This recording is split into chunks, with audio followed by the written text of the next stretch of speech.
is um it is Bridgette Dr, and hey, we're on the Think Co lab tonight.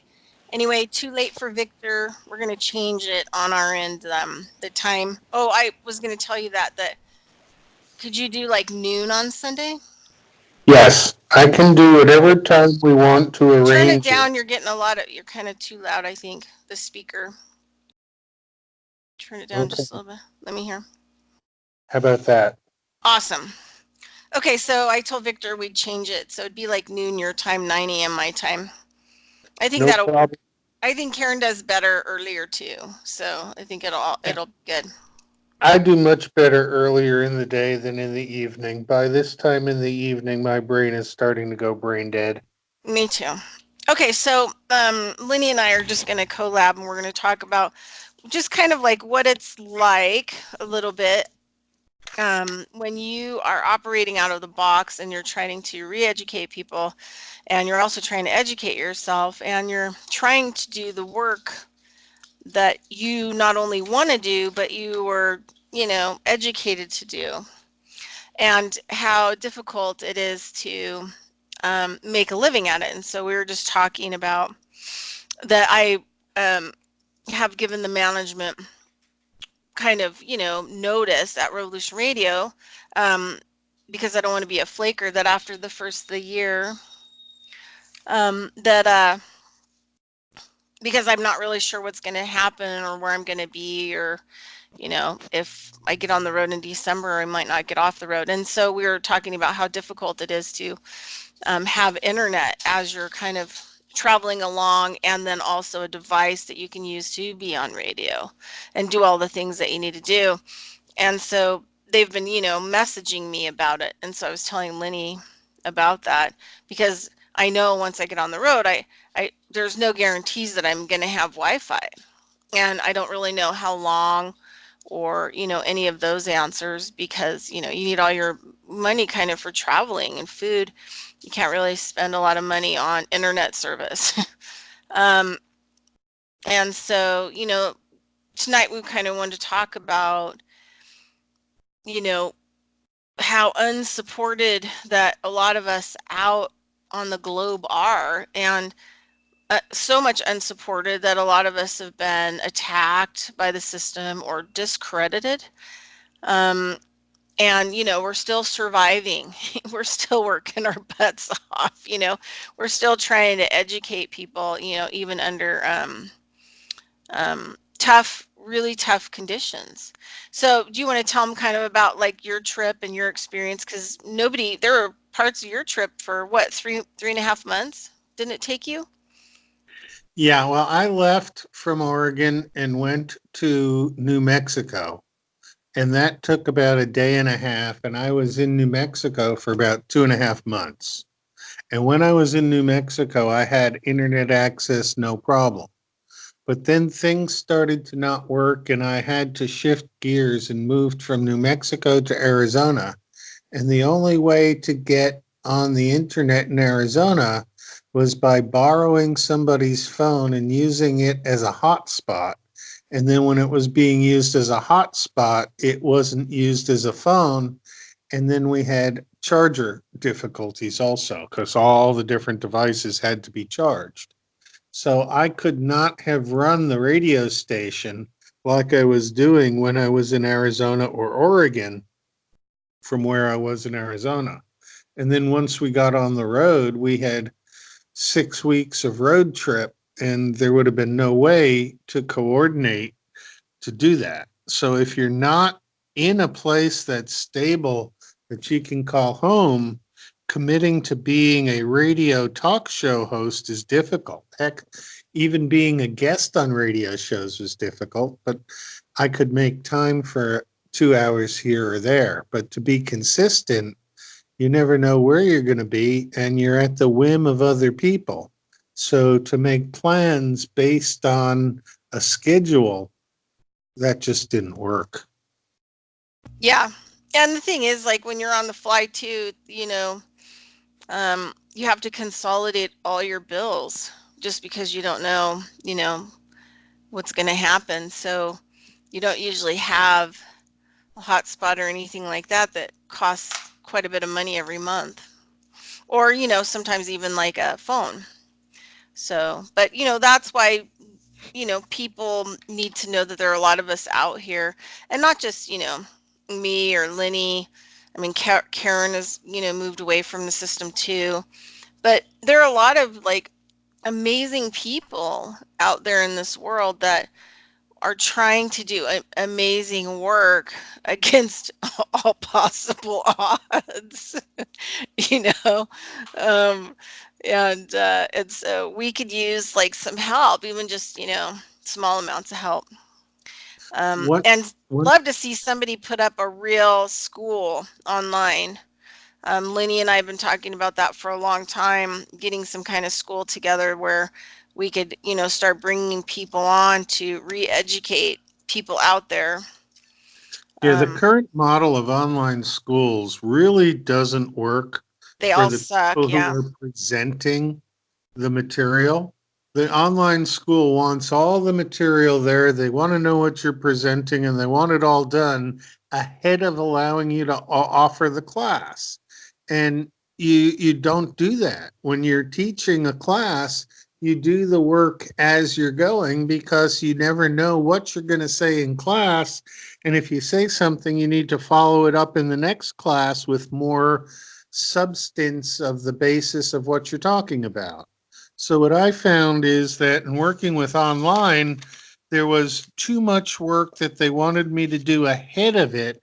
And when it came time to getting people in the classes, they didn't have the clientele already there.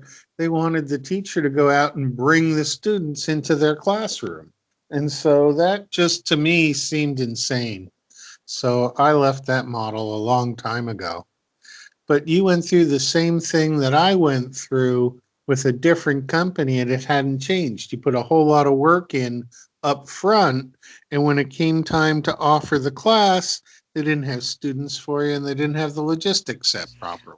Well, and they stole money. They committed fraud. Udemy.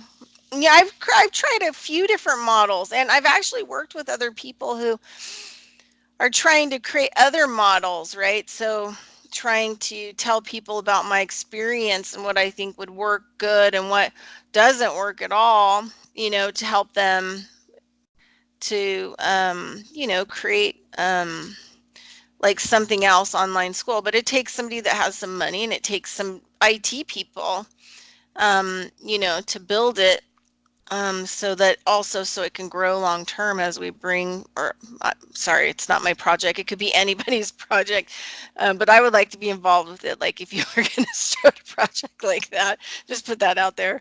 Um, but yeah, Udemy lied. Um, I after I got involved with them, I was going to do 10 courses. I actually was putting them all up, and then they um, lied about how many students I was getting to watch my class because I had to pre-do the lecture, right? So they were pre-lecture course. And I think there was like 4 lectures in one course.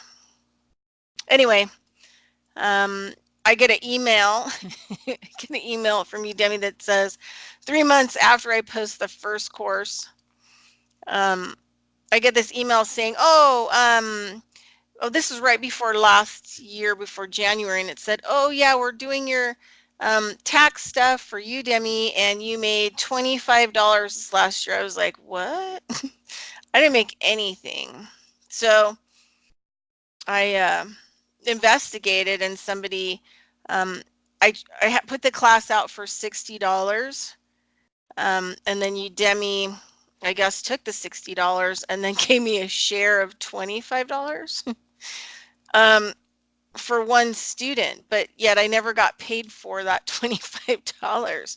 So then I started to investigate, and then they kind of messed up and said that I'd also had a recent person, and I said, no, you can go look, you've sent me no funds, right? You're not even like sending me emails telling me about the people that I've had. So I thought, I didn't even get paid the $25 that they said that they paid me. And so it was kind of crazy. So I got really mad and I took a lot of my stuff down. Then later on, I found out that they take stuff that they like that people produce on their channel because it's copyrighted, and they traffic it in different kinds of social media, and they actually make money off sharing your intellectual property that you put up on Udemy. And the bottom line is, like, I don't care if my stuff is shared. I hope some of my stuff is shared, you know. But I don't think it's right that I'd rather Udemy give my stuff away for free to everybody than to traffic my intellectual property to other social medias, and profit off it more. But I think that they lie about how many people you get, because there's no place for you to go and look to see, like, you know, like on YouTube. I mean, that can be lies too, but I'll know how many people watched a video that I released within the first hour. You know, I'll see those kinds of statistics. With UW, they don't give you any of that. Um, and so, yeah.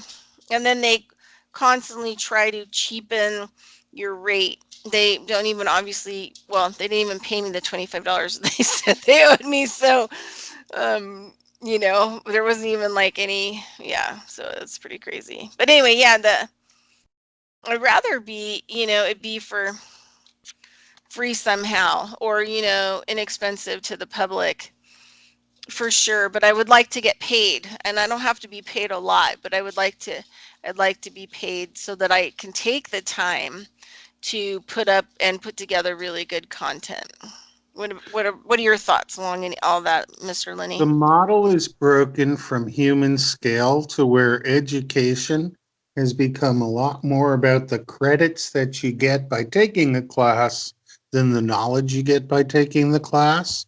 And if we can't get people learning and taking classes to gain the knowledge and demonstrate that they can use that knowledge, it makes perfect sense why the United States is 40th or 50th amongst nations when taking these standardized worldwide tests, because the students don't know how to learn because they're not in an environment where the learning matters. It just matters that you jump through enough hoops to get the grade. And oh, by the way, you're not allowed to fail anybody because that would hurt their self-esteem. Yeah. Well, so anyway, um, I'd really like to. I really like how they're doing, you know, with limited stuff, the my Steiner courses through the Biodynamic Northern National Association. Um, I'm taking some classes through them, How and do they they present their certify them. material? Do you Um, go online to a website and check in through a firewall where you've only got no, no, password? no. Once you're signed up with that particular class, then it takes a lot of people working in the background to actually make this part happen. But they do it on Zoom. They hold all of their courses on Zoom, and then somehow they record the video lecture, and then they put it on the next email after the class with the new chapter and questions that you have to go over. They'll send that to you in the email, and then you can see the past, you know, in the email they send you the past lecture. And then also they set up like a private, through email chat room, so that you can talk to your class and comment or ask questions, so the instructor can get all that information. So on the next class, that's the first thing he talks about usually when the lecture opens: questions and, you know, thoughts and stuff like that. So um could we do a class through Discord where people showed up in the same chat room? We all got on the voice chat at the same time. yeah, why wouldn't you? The thing is that, you know, maybe you could just ask for people to toss some donations your way, kind of a thing. And Yeah, then I've okay. I've been looking at models for getting paid for a long while. And once you accept money, I think you're responsible to provide the necessary information for the student to be able to take what you told them and use it. But that's not the model that the education system requires anymore. Mm-hmm. And I don't want to work in a system that isn't responsible to all parties involved. Yeah. So getting education or edumacation, as Mona calls it, back on a page where it's done on human scale is something that I've been trying to work on.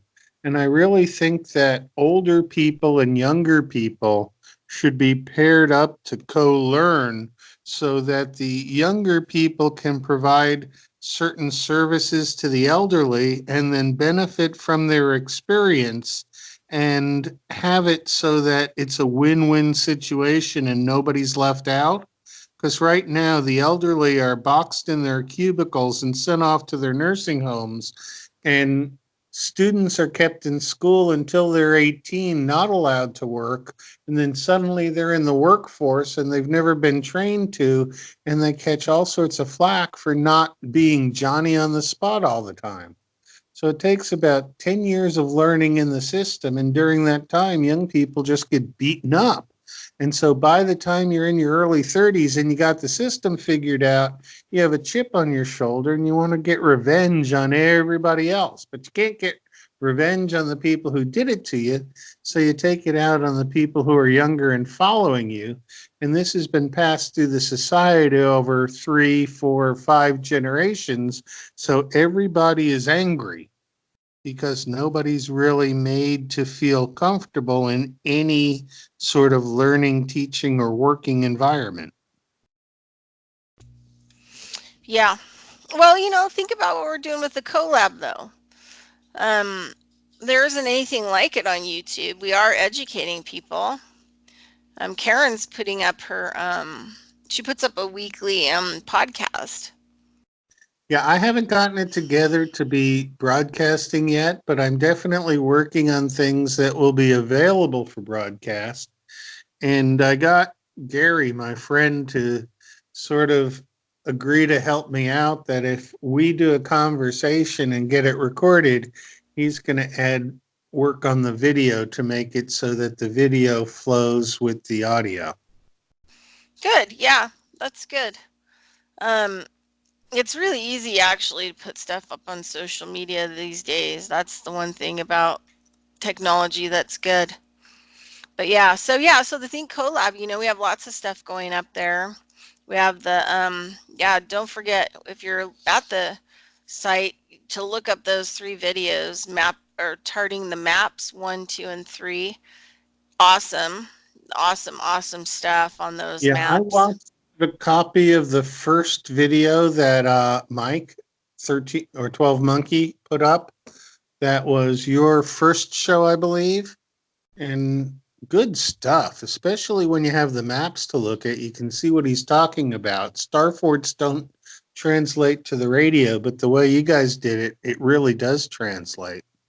Yeah, I had to figure that out, but you were kind of the catalyst in that because, I had booked I call them the Tart Brothers for 4 shows, and that they put together like a curriculum, of what they wanted to educate people on for each show. And it's kind of been fun. Come here, Jen. It's kind of been fun because the first radio show I did with, come here, inside. The first show I did was with Victor, Mike, and Nathan. And then a month later, was preparing to have them on for 4 shows. And so we did charting the map. So you're kind of catalytic in that because you everybody kept saying to me, well, you can't have them on the show unless people can see the video stuff that goes along with it, like all the stuff that they show you. And I was thinking, okay, great, well, how do I make that happen? So I contacted Victor and Michael, and they said, yeah, we'd love to do that. So we sat down, and for 2.5 hours, which seemed like 15 minutes, did the charting the maps. And uh, yeah, I had to recover from that. So thank God I had 2 weeks before I started having him back on again, because some of the things that they talk about are like, your brain I blows off your head for a while. You need to lay The down. conversation that you had with them yesterday on the show, where the talk was about going back to a time when California was an island on the Pacific and not attached to the continental United States. So, where would the border of the Pacific Ocean go to? Well, it would go to Utah, Colorado area. And so, taking that assumption and overlaying the Bible and the first 15 books of Genesis into the land area of Colorado, Utah, and southwestern United States, and seeing how much all the descriptions, pictures, and accounts in the Bible fit exactly into the geologic explanations of stuff, and then looking back at stuff that's already been published about the Hopi and some of the other tribes, and seeing that even though they're not Bible followers, they've got the same flood stories and same other stories. And then when you add the word mud in front of flood, it's an aha moment. And the mud floods really make sense in terms of what was going on as the way that the scenario changes to move humanity from one scene to the next. Really good stuff. It was really good. There were some big um Reveals. there was some big explosions. And Mike is so funny, he's quiet, but when he does talk, he throws out some zingers, just silence. People are like, yeah, he's the zinger man. I told him, I Well, said, that's okay. I have friends that call me the wrecking ball. So now don't worry. the idea that Mike and Victor are in Europe and that Nathan is in the eastern United States and you're in the western United States, and the four of you could get together and have a 2 hour radio show that's cutting new ground just shows you how amazing the technology really is. But yet we're only allowed to use parts and little pieces of it. And that's at the discretion of these corporations that really should have no say in what happens on human scale at all. Corporations don't deal with humans, and the fact that the humans in key roles in corporations get a pass from the human laws that are supposed to govern each other means that corporations just have license to run roughshod over people. So I really am looking for ways that we can do everything we do now from a local basis and by hand until we can reinvent the mechanisms to do things mechanically. Because right now, if you pulled the plug on television, could somebody actually reinvent television from scratch? I don't think we have the technology to do that anymore. Yeah, it seems like the citizens of, I don't know about other countries, but the America are like zombies. Serious, like a lot of them are zombied out. I think a lot of people have just had huge amounts of stress, for long periods of time. I think about my life. I'm lucky. I have a solid spiritual path that helps me. Where I think a lot of people who've gone through similar things that I've gone through probably wouldn't have made it. Number one, but I think a lot of people are so under stress that they've kind of they're hitting catatonic, psychological stages. It's kind of difficult to cope with the understanding that they lied to us in school, that our parents didn't lie to us, but since they were lied to and they taught us what they know, it was de facto getting us misled But from the earliest not stages. even, not even like they lied to us about everything, everything, right? Well, the first thing they do is teach you to count linearly, right? And so you get the idea that counting is a linear function.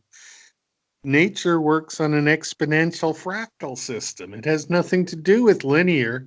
And in fact, if you try and overlay linear thinking on nature, you can't make any sense of it. But when you do take nature and you apply Fibonacci sequence to it and you let it flow, you find all sorts of sacred geometry, and that nature has a lot more opportunities to choose from then 3 to 4, 4 to 5, 5 to 6, 6 to 7. At the same time, nature's going 3 to 5, 5 to 8, 8 to 13, and you've got 13 choices where normal people have seven or less, or less. Yes. In depending fact, on the situation. counting and Fibonacci through the first 5 steps get to the exact same place. So you count 1, 2, 3, 4, 5, or you count 1, 1, 2, 3, 5, and you're still at 5 after the fifth step. And so it's not until you get more complex than 5, and humans don't get more complex than 5 very often. So what do you think, what would you consider more complex than five? What does that mean? I mean, what does a person's life look like, or what do you they're thinking once they get to that five and maybe past it? Well, it's hard to say because there are some family units that have lots of kids and they've never known how to be less than a member of a pack. But I think that each of the small numbers has dynamics. And if you're alone, there's things you can do, things you can't do. A second person working with you, if you're on the same page, the two of you can do a lot more than either one of you yourselves, but sometimes there's destructive interference as well as constructive interference. Growing and adding a third person again adds huge advantages to how much you can do from 2 people to 3 people, but growing from 3 to 4 people really isn't a change. And the advantages you get in growing to 3 don't improve at all adding the fourth person. By the time you add a fifth person, there's enough going on that you almost have to reset the group to think on a different level and let each of the individual people have at least 10% of the responsibility for getting work done within the group so that they're physically spending time functioning for the group. In reality, the groups we have now are organizations like AARP, which have 1 billion members, each paying dues, but the organization works for elder people and doesn't ever talk to any individual elder person. And if the individual person doesn't agree with the bulk for everybody, they get left out completely. So it's more like groups are used to bully their members around than to be advocates for the members. Yeah, we have like just, tons of messed up stuff going on. I was thinking a lot about, people like Dane Wigington, who, you know, when I first met Dane, he said that he was so passionate about taking down chemtrails or any kind of aerosol spraying of any kind. And he said that he would either die or he was going to beat it and take it down. And, he's fighting some countries. He's got some attorneys that have stepped in and they're trying to help expose this and, get it stopped. I think the Sure big does ones on seem the like they're West trying to Coast. kill him and shut him up. Yeah, but then like Mark Steele too. He's been battling in the courts because the government um, agents are trying to shut him down, and the judge that he was dealing with for a while, wouldn't allow the government officials to put a gag order on Mark Steele when he started exposing 5G and the LED lights, and and he's like been battling in court. The only thing that's kept him in court is the judge, because the judge found that he was internationally an expert in microwave military weapons.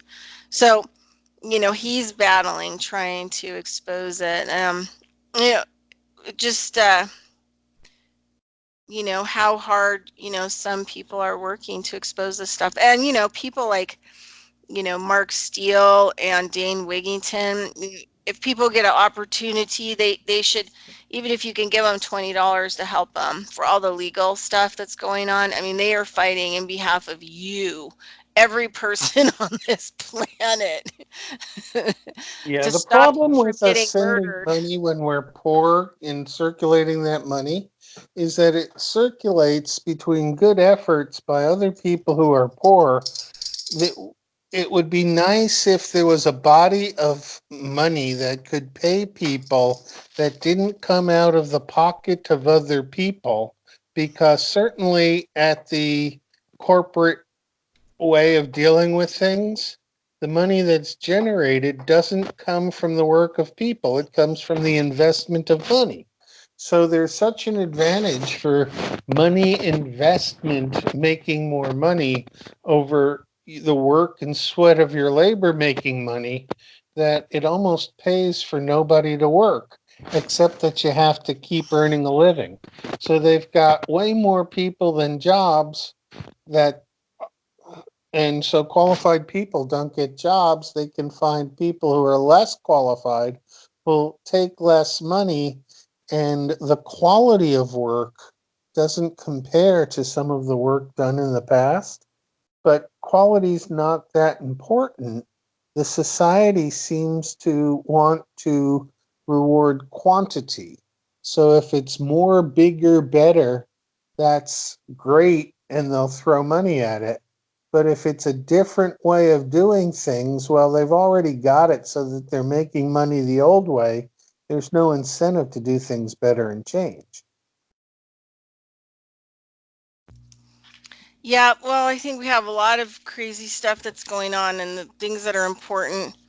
You know, and the way that they've set up like just our whole belief system on money, um, and has, caused a huge amount of what's happening now in our society. Because if you Yeah. don't have money, then you can't, you can't do anything.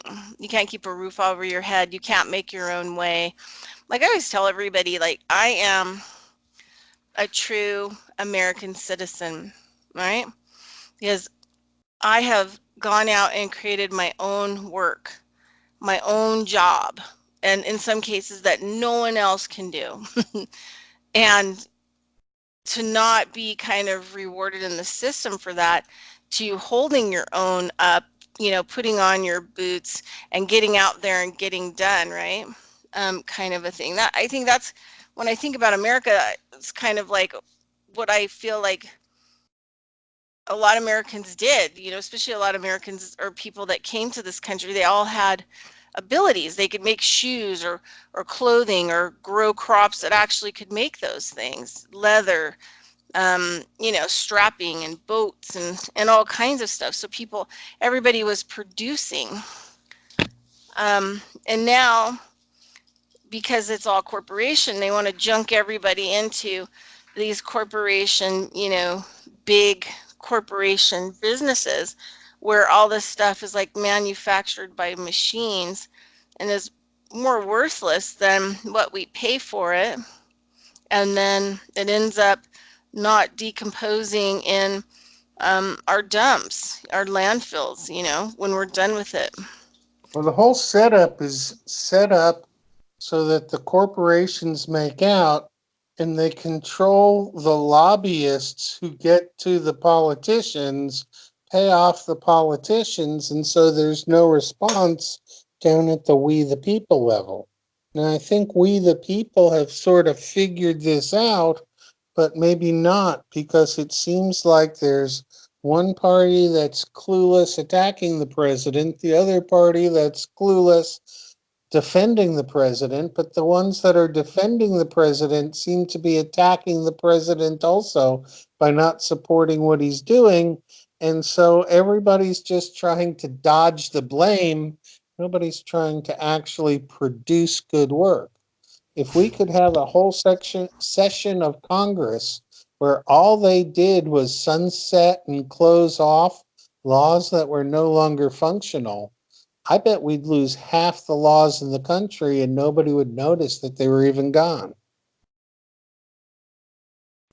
Yeah. Hey, did you remember that meme I sent out? I wonder where it's at. Anyway, it was kind of a funny meme because it said it was like a Muppet, Howard Cosell Muppet. So it was a picture of let me see if I can go up here and find it. It was pretty funny. The Howard Cosell meme.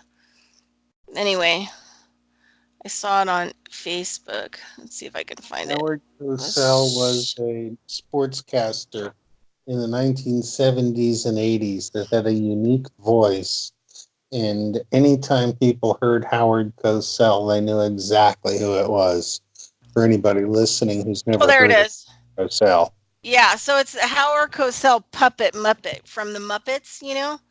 And so he's a Muppet, Howard Cosell. And then the meme says, today, some asshole did some shit to some other asshole. And then it says, they both were assholes. So F those idiots. It just cracks me up. It's pretty funny. Oh, yeah. Anyway, so any any words of wisdom that you have for people for the week? I don't know. The weeks have been getting more difficult the more I get settled in because the system that I've gotten into now has become one that I'm more familiar with. So I can see where it's coming to the point where we're getting to holiday season. And once we get into holiday season, it seems like people turn into aliens about shopping. And so we still have a week to go. It's not this week that Thanksgiving is, it's next week. But they're already ringing Christmas bells in different places. And it's like they're trying to get us to consume ourselves.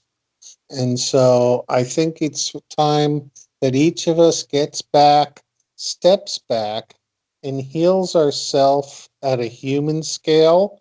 And if we're not healed at human scale, I don't even think I want to deal with anybody outside until I know that I'm good to go.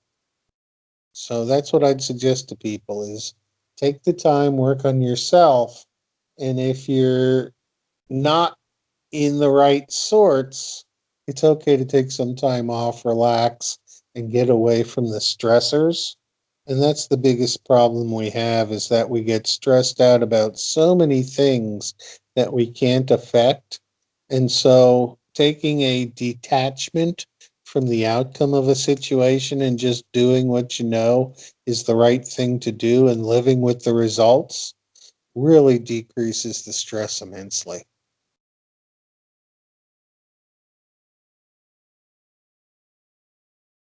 That good enough for a word of wisdom?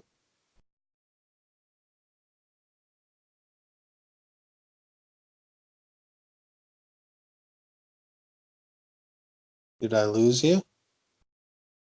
Hey, no, it was super good. I wanted to, I was looking up, I was saying leisure is a word that we don't use anymore, but it's people spend a lot more time having leisure. So it helped with stress. So I just wanted to give people a definition of the word leisure. Use of free time for enjoyment. But first, you have to give yourself permission to have free time. Then you can work on enjoyment and leisure, figuring out what it would be to have, some enjoyment. The second part of the definition says opportunity afforded by free time to do something. I guess something's other than stress, maybe. Routine. Yeah. I do know that back in the day, one of the very first video games was Leisure Suit Larry in the land of the lounge lizards. It was a And weird video game, but you didn't have to kill anybody. you didn't have to kill anybody. Okay, so anything else? No, I think that should wrap it up. Oh, Um, and one of the things I wanted to say, I think we'll be on next week before Thanksgiving on the collab for Sunday, but I just want to give people some thoughts just about how I look at Thanksgiving, and I look at it kind of more like my native friends. And everybody can decide what they want their Thanksgiving day should to be like, but I don't celebrate it, and there's a lot of issues and stories and understandings that I've been told as a reason why I don't. And nobody put this on me not to celebrate Thanksgiving, but um, I put it on to myself to honor my native friends. But I don't celebrate Thanksgiving because of however anybody looks at it. It has a complicated history, and it wasn't good. Even the story, whether the story, people think the story is true or they don't think it's true, um, the story is not a good story to be, celebrating as pilgrims on that day. Well, I So, tell you, I used to believe in that story and I gave it up, but now after hearing the Tartarians talk about history, I don't believe anything history's taught me anymore. yeah, well, I've been around my native friends, so I know their history, and that's for me is all that matters. And I've had long conversations. But anyway, that's just my choice, right? People can believe whatever they want. But one of the things that I like to focus in on is thankfulness. So helping another person out on Thanksgiving, or making a dish to go feed the homeless, or putting together, like a coat drive for homeless in your area and going down where they're homeless and handing out coats and blankets, you know, charity from your heart, and, on that day, and to focus on giving back, find something or someone to give back to. Yeah, It'll I do think you a world of good. just having an attitude of gratitude and being thankful that there are other people in your life that you like and can deal with is a real good thing. Yeah. Yeah. Okay, any last words, and we'll close it down for the day. But next week we should have Victor, might have Mike come on, and Nathan will be considering too, and then we'll have Karen. So we'll have a lot of people talking. That'll be an interesting show right before Thanksgiving. Yeah, we might change the time that we're actually broadcasting the show, but it'll still be in the same place at the same time for those people listening. It's Yes. just a matter of our work switching around a little bit. Yep. Yep. Yep. So all good. All right. Have a great week, and we'll see you next week. Yep. Bye.